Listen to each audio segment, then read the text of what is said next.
Yan si partner. Yun. Isang Warriors. warrior, is a child. Warrior is a child. Buhay na buhay. Ayos talaga. Engineer. Okay na, okay na. Natin yan.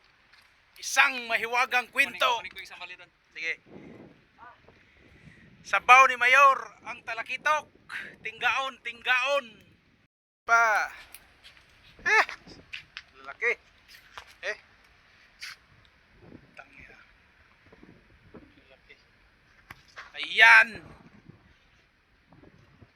Yun, nahuli natin guys. Dalawa. Oh.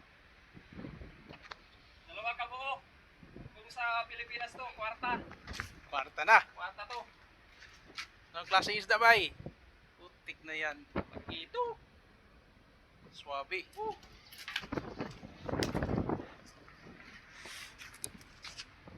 Engineer, dalawa tama.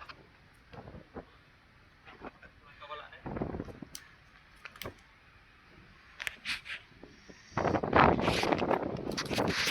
Putang ina. Putik pang balibag. Guys, ito yung mga pescador namin guys, masisipag. Ang dami nang nahuli na naman guys. Dito kami sa Barranquilla ngayon, Colombia. Tingnan nyo guys, ganyan-ganyan lang ginagawa nila. Pero tingnan nyo guys, ang dami na nilang nahuli. Itong pescador ng Dumaguete. Export ito. Ito pinaka-export sa lahat ng pescador dito sa Isabel Hamber. Tingnan nyo mga guys, oh, tingnan nyo, oh, ang dami, lalaki ng huli nila. Buhay na buhay. Yung guys, yung guys, si Pilhamber ito guys. Kaya mayaman ng isda si Pilhamber ngayon. Si partner, talagang maraming nahuli, kasi mga isdang bato pa yan. May nahatid na kami doon sa labaw. Ito na nga, inaano na niya, no? Shout out partner, shout out. Shout out sa Dumaguete. Sa Tinigros Oriental. Ano natin. Sa Balong Seton. Okay. Okay partner, yan.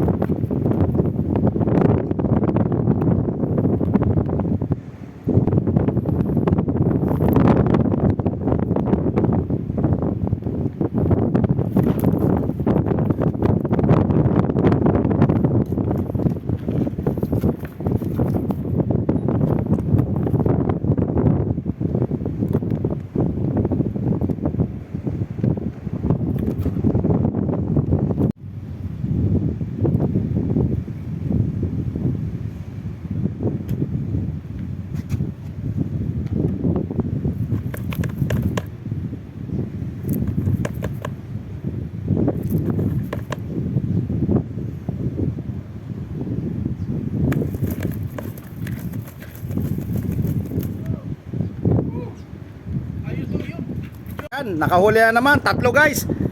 Isang birahan lang yan. Mayaman talaga ang isda rito. Talagang grabe pagka-piskador itong taga Donsol, Bicol na kasama namin. Talagang malamig ang isda sa mga kamay niya.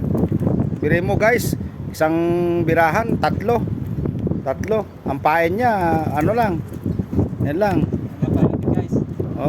Guys, yan mo guys, tatlo kagad. Lalaki, nahuli. Yan guys, mag-iitsa na naman guys. Yan, sige guys. Okay, libre guys.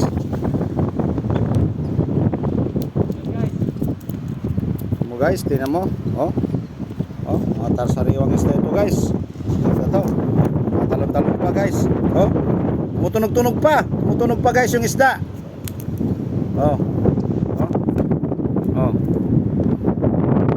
Lim na. Tatlo. Kawan ito guys, kawan na isda. Malaglag yung saner. Ha? Malaglag. May tatanong yun eh.